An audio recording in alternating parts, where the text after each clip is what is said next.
Hello and welcome to More Than Commas, the podcast where we simplify concepts to help you make better decisions with your money. I am Cory Shepard, president of Sound Financial Group, and today I've got a guest, a good friend of mine, Todd Schwartz, a mortgage specialist that works with clients all over the country and is one of my main resources, if not the main resource I turn to for the world of strategy around that debt part of our balance sheet. So, Todd, thanks so much for joining us today. Pleasure being here and a pleasure being a part of Sound Financial.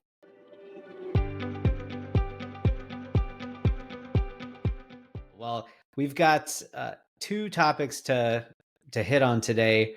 One called assumption of mortgages, something that I think a lot of people may not have realized was even possible, which is assuming a mortgage that is already in place on a house that you're trying to buy. And then the second is a rate buy down strategy. Now, both of these are things that we want to bring to the table for folks in this interest rate environment that is not maybe high on the scale of our lifetimes, but definitely higher than we've grown used to in the last 10 or 15 years. And so to give folks some ideas of things they might be able to employ to make this interest rate environment easier for them. So let's talk about assuming a mortgage.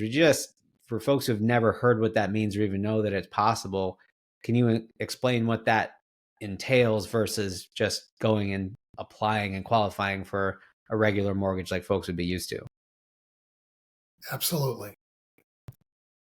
A mortgage assumption is something that happens when a buyer takes over a seller's existing mortgage rather than getting a new one. We originate loans on a regular basis for new buyers, but if they have the opportunity to step in the shoes of the seller and take their payments over, it could be a huge win. Why is that? With the interest rate environment being so high on a relative basis, they can step in, take over the current mortgage and terms of that mortgage. And that could really move the client forward in a better way. So like step one would be you're working to buy a home. You might have your realtor inquire with the sellers about like what their current mortgage details are, like at least the rate, to even find out if it's something that would be attractive. If they bought several years ago when they were in those high twos, low 3% rate, that could be attractive. But mortgages usually have a down payment, like there's money you're bringing into the picture. So how does that work if you're trying to assume a mortgage that's already in place?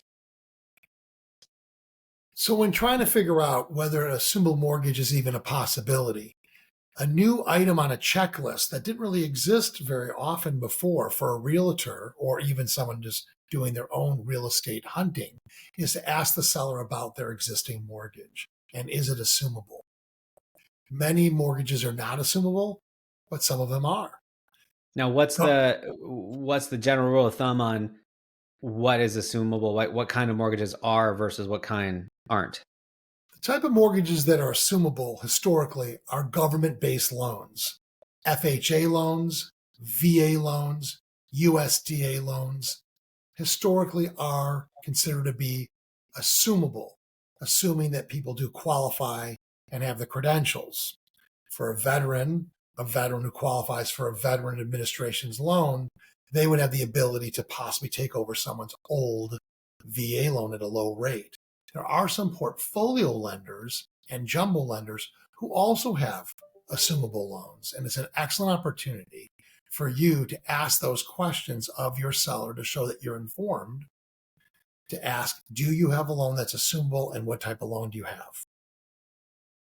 So let's just like run through what it might look like in a typical situation. So someone's trying to buy a house for $400,000 and there's a current mortgage on that house of $300,000.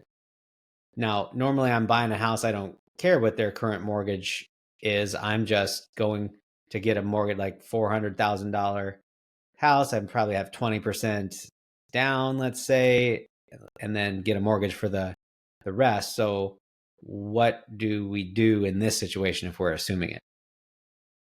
So a real consideration when we're talking about assumability is what their current mortgage balance is and what the purchase price is going to be. We do have to bring in that difference. So in the example that we use on a $400,000 purchase with a $300,000 great loan that we want to assume, and our intention was to put down 20%, we now have to put down 25% 25, to right. get down to 300,000, which now allows us the opportunity to step in and take over those great payments. So we'd have to find other forms of financing and creativity to get to that 300,000 mark. If we can't, the assumability option is no longer available because we can't bring in that delta or difference between the Right. purchase price and the current loan balance. But even if someone, like, either someone has a little bit extra cash to be able to come in and make a bigger down payment, or they might have to get some other loan on top of that, assuming that mortgage, to make up the difference. But I think, we've talked about the kind of net or weighted interest rate across a portfolio of debt. Even if they, if they got a 3% mortgage, but they needed $100,000 at 9 or 10% that they might pay for a couple of years, that could net out to a net lower rate than what they were actually going to pay getting a brand new mortgage by themselves. So it's a bigger calculation of saying it may still be very useful, even if you have to get a chunk of it to have a bigger interest rate than even that you wanted. Like, it could add together to be a nice net benefit at the end of the day if they did that calculation. Absolutely. And that's what I've always enjoyed working with you on, is looking at a portfolio of debt, just like a portfolio of other Yeah. assets. And by looking at the debt to the total average of the obligations, we may find that we can assume this dream mortgage at 3%, find ourselves at 9% trying to pair off what we need to bring in. And together as a package, we could never create in the marketplace and originate a loan that could beat that package on an Right. average. So it's always good to look at all the options when someone's looking at assumability and, frankly, all mortgage scenarios. Right. Now, this one got my attention because it's something, until in the last year, I didn't even realize was possible. And so it's fun to talk about that as a very creative solution that folks could use. But I think in reality, it hasn't happened that much in your experience, because there's so many moving parts and it's complicated and it takes this communication. So that is there. We want folks to know that it's possible, but we also have another strategy that I think comes into play a lot more often, potentially, called this rate buy down concept. And I think you've got an example for us from current market, similar to current market rates, to talk about what that might look like. So if you'd share that, I'm really curious to bring this to folks as another option. Yes, I will. I'm going to share my example, and we will define the temporary buy down. That's a fairly beautiful spreadsheet. There's nothing I like more. Well, I do like some things more, but there's few things I like as much on a podcast as a nice spreadsheet. So tell us just maybe talk about the concept of what a rate buy down is, and define that for folks, and then we'll drill down to what this sheet is showing us. This episode of More Than Commas is brought to you by Sound Financial Group, where we help families and business owners build and protect wealth through clear, long-term financial strategies. Whether it's retirement planning, investment management, or navigating your overall financial strategy, we're here to help guide you every step of the way. To learn more about how we can help you secure your financial future, visit sfgway.com. You can run retirement calculations and download content to read in your own time. I think it's important to understand what a temporary buy down is, and it's going to be fueled by the seller oftentimes, or builder, who's going to offer a concession or credit. So a temporary buy down is an arrangement that provides home buyers with a lower interest rate and a lower payment for a specific period of time at the beginning of the loan.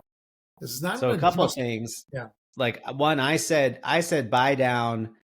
You said temporary buy down, which is the better thing to say, because this is different than, say, paying points to buy down a rate permanently, which is what a different kind of buy down that folks may have heard of before on the very front end of the mortgage. So this is temporary, and it needs to have some kind of concession from the other side.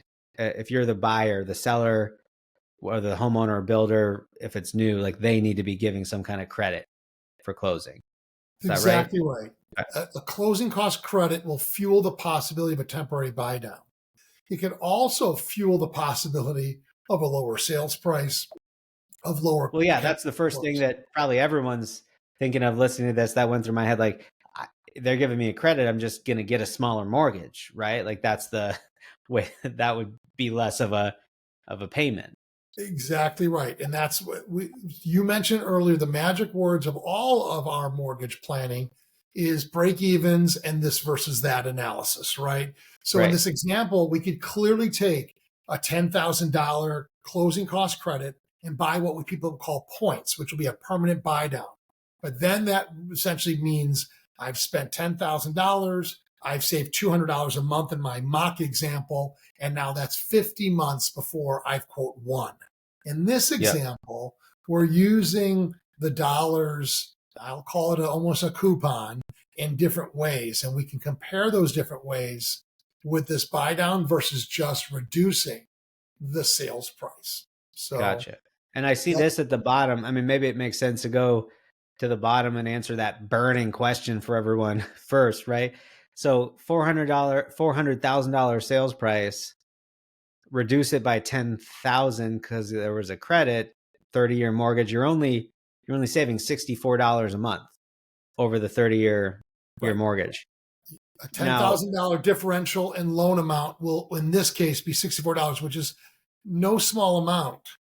But the whole idea is to have the most impact immediately when a family's either in transition or rates are obviously near an all-time high or a 20-year high. So tell me what these, you have two options above here, 3-2-1 and 2-1. What's the difference between those two? Fancy verbiage, but essentially what it is this is a 30-year fixed, and essentially the sellers are going to promote a credit to lower the interest rate, the effective interest rate on this fixed mortgage. It's not an adjustable rate mortgage, but they're just going to give you a lower payment for a certain period of time.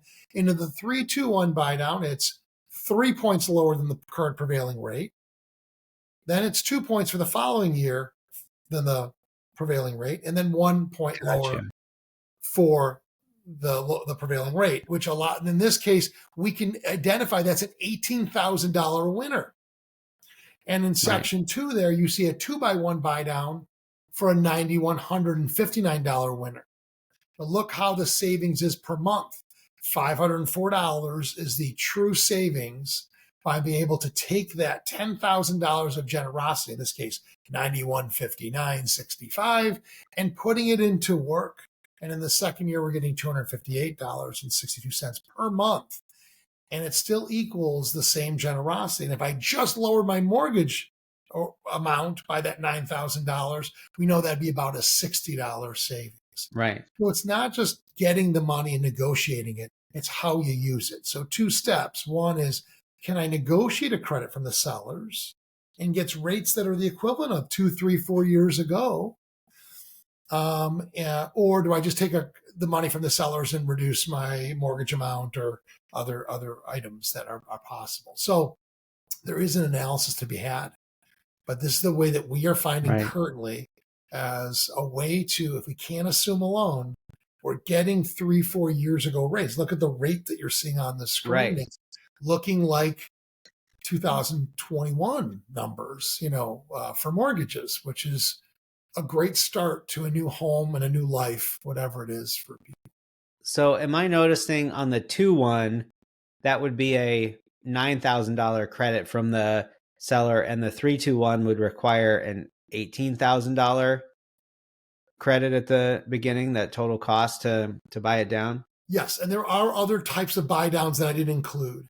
So if There's someone other says, flavors. This just gets us started as an idea. Perfect. absolutely, and Yeah. and there's other names, because people essentially saying, I'm getting this from the sellers. They go to their planners, their mortgage planner, their financial planner. How do I use this generosity from the sellers or negotiated Right. credit in the best way? And in this case, if somebody has near $18,000, this would be a good way.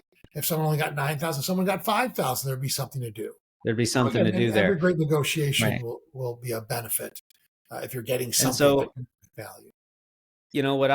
what I'm seeing from this is there's a couple of key pieces, like where I see this being really valuable is where one, someone might expect that there's a temporary hardship or a shorter term need to make the most impact in their monthly budget, either because life is going to change in a few years, like extra cash flow is expected. It'll be easier to handle a higher mortgage just a few years down the road, or they have a high expectation that they might be moving within a few years, or refinancing. Like if they really think rates are coming down, this would be a great way to bridge the gap between now and a refinance at a true fixed lower rate for a longer term period of time. So it's good to go into this with an exit strategy, keeping in mind that after 2 or 3 years with these examples, you are right back up to that rate that you said was too hard to handle now. So we need to have a plan